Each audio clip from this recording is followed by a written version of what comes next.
akoyoka nini lelo ye moko vie Kasereka alobi nous devons nous mettre debout pour accueillir les chefs de akoyoka nini mais boyas ongambo politique en fâché zanga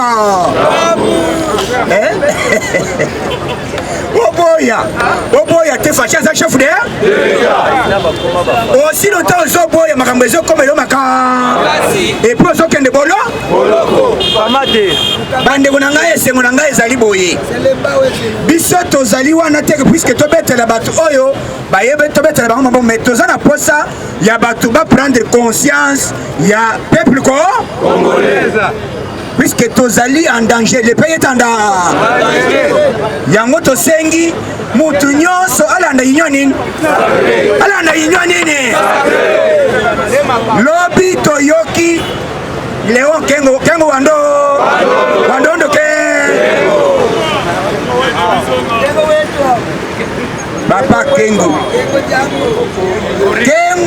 alobi boye bon Michel Bongo yondo zokamba parti benga caméra trop c'est trop na longwe Kengo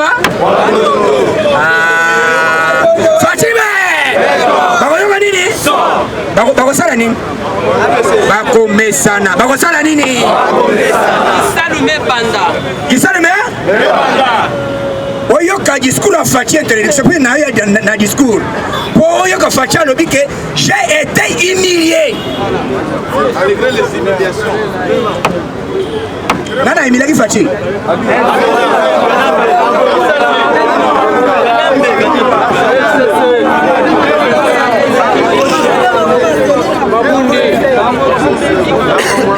yoga tant Fachi alobi discours wana na yoki motema esingai na moni mwana mwasi moko boye ya nzoto mike abeti chipon azotelemela ordonnance à chef de l'état azotelemela prestation ya serment ya bamagistrat na papa oyo alibanzaka ya role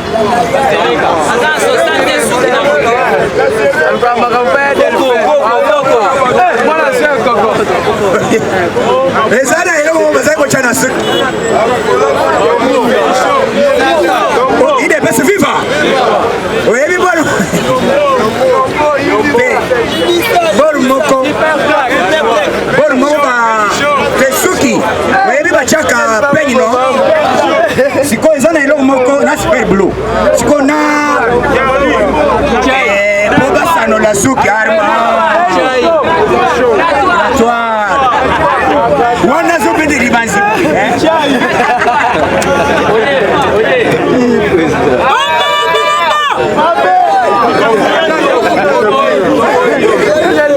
azobenda bote abenda boy nakoya te melelo balobi boy devant les deux chambres mutu akopresente mutu akoyamba Fachi na sade eza nani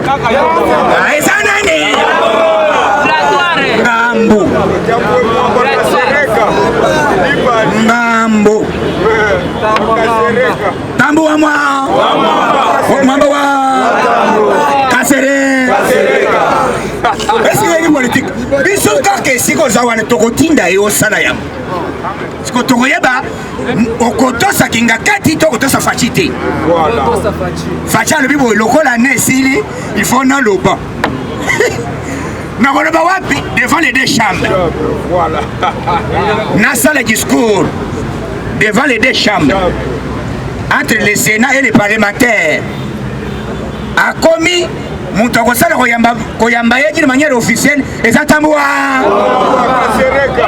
kaka bino ye PPRD weti congrès kota te so congrès koti eza violation ya constitution Fachi alobi boy kaka yo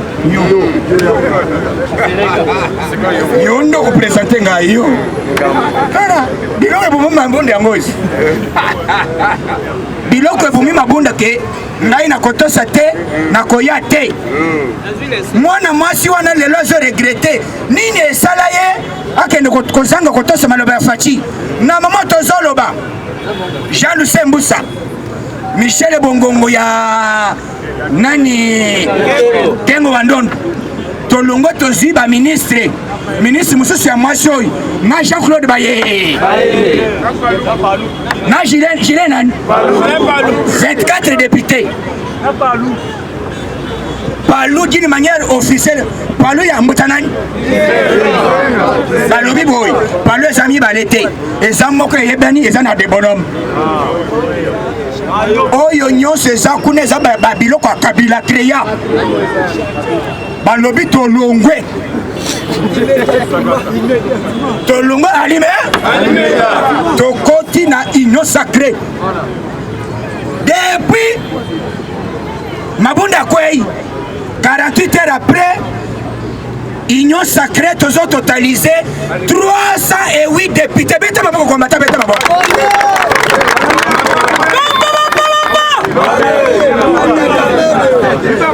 ok vous n'avez sali ba mini combien 10 250 ok Simba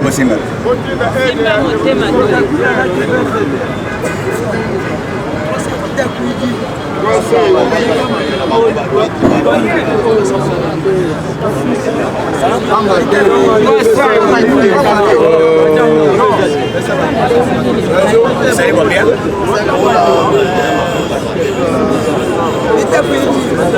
Bersa 40 000 hein? 40 000. Salut combien?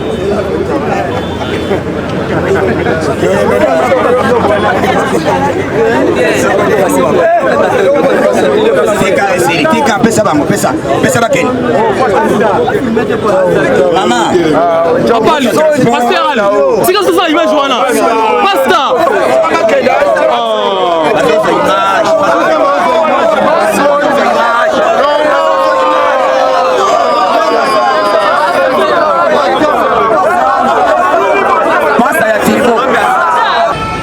à quel secteur politique à l'objet je mets fin à la coalition FCC Cage. Président de la République a dit tous les secteurs. Maintenant on a bomba. Moi j'ai venu au pays, j'avais déjà mon argent, j'avais mon jet privé, mais j'ai vu d'autres personnes venir avec des boots, avec des babouches.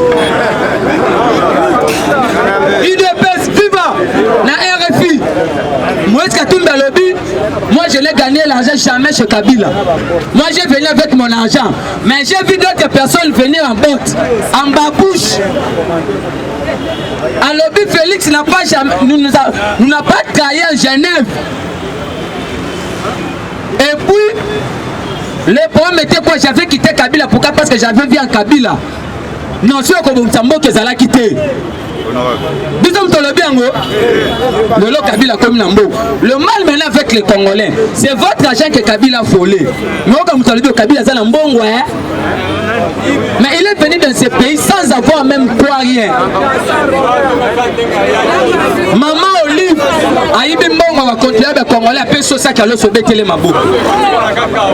c'est pour cela vous avez vu, ils ont créé la famine. Enfin, il y a un manipulateur à Bissot. Son santé à Félix n'a continué à pouvoir à Kabila. Dans la serment liboso à Kabila, on est là. Donc, et puis nous dénonçons toutes les autorités à Kolwezi. Tous les bureaux sont fermés pour Kabila. Ça c'est que nous demandons des sanctions. On a fermé ma perception d'information que non. Tous les administrateurs n'y ont pas de bureau pour voir la Kabila la cima. C'est pour ça que nous demandons la ministre intérieure la responsabilité à l'établir. Parce que Kabila n'engage plus l'État congolais. Kabila est dans l'officieuse. Il n'est pas dans l'officiel. Mais c'est que Kabila avait fabriqué des gens dans ce... On ne comprenait pas. Et c'est pour ça que vous avez vu. Député Mboka Mabo Makasi. Parce que nos députés, côté dans l'histoire, il y a 13 parlementaires. Oh, qui Mobutu na dictature. Ce ne sont pas des députés au peuple. Non, ce sont les parce que ce sont nos représentants à nous. Et c'est pour ça que les députés ont pris la conscience. Il y a pas l'avenir à Mboka. Maintenant, tous ces gens-là, dans le moment où ils non, Némi doit démissionner. Némi, c'est un incompétent. Et maintenant, il y a des gens qui ont traité le président de la République pour un amateur. Au sommet de l'État, il y a l'amateurisme. Et l'IDP, ça n'est pas un projet. Quel projet au Bonga qui toya nango? Sans que le cas état de droit par rapport à la dictature, ils ont implanté pendant 20 ans. 31 ans, Maréchal Mobutu.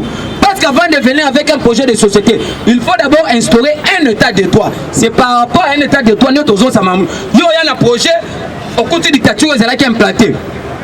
Et il y a un moment où ils ont compris ce qui s'est passé.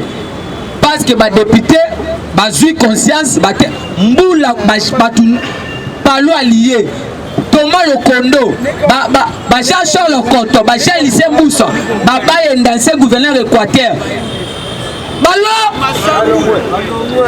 Il y a un moment et non, quel est ce président-là? Dans 2 ans, il a déboulonné le système dictatorial implanté.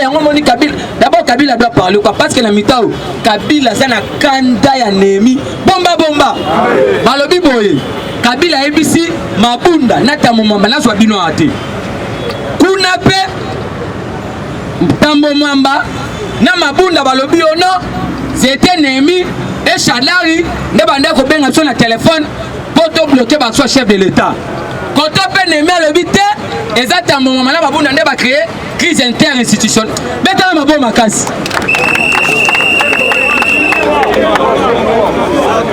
IDPS vivant. Les problèmes avec nos partenaires, ils nous sous-estimaient. Ils nous pensaient avaler l'IDPS, mais en oubliant l'IDPS, c'est une machine politique.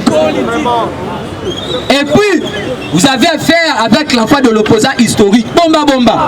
Yo papa nona, Félix Etienne Tshisekedi Akoufi. France 24 lobby, nous allons recevoir aujourd'hui l'enfant de Sphinx de l'Humété, l'enfant de l'opposant historique. Félix Antoine Tshisekedi Tshilombo, bonjour.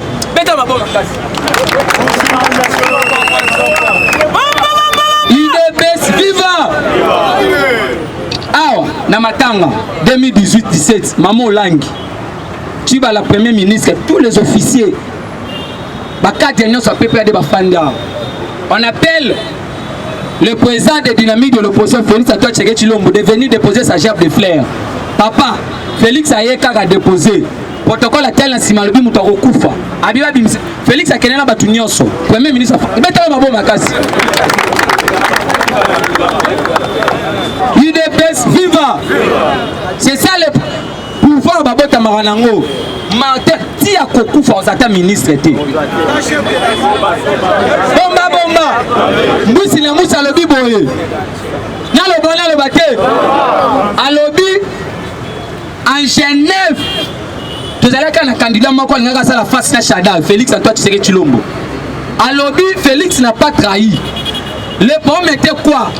Martin Fayulu, c'est un fruit d'apprentissage politique. Mais le complot, ils allaient qui à Landos, Jean-Pierre Bemba, on va tourner contre Félix. À lobby, sans Félix, on a tout ça la face de Chada. Parce que la mission de Kabila c'était de nous imposer la machine à voter. Surtout pour un dialogue. Et maintenant, comme Martin Fayulu qui n'a pas un poids politique, quoi faire? Il faut bafouer la machine à voter. Tout qu'il y a un dialogue, tout ça, le département à pouvoir. Félix a le but, machine ou pas, nous irons aux élections. C'est pour ça que vous avez vu Kabila qui est bloqué. Parce que le seul parti politique au Kabila qui est bloqué, c'est l'IDPS. Tous ces partis qui se sont mis à Baloutsine, alors il n'a pas eu la trahison à Genève. La trahison, c'est Martin. Alors, c'est un fruit d'apprentissage politique. C'est pour cela que vous avez vu les vrais alliés à FCC SID. SID.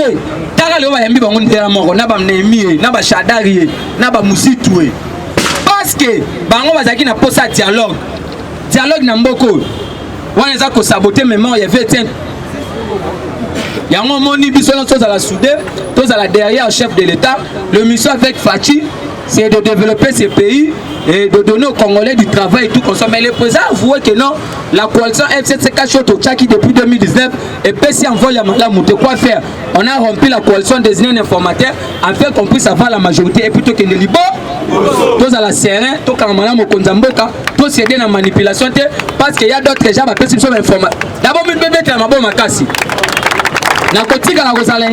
C'est grâce à vous qu'aujourd'hui, le monde entier,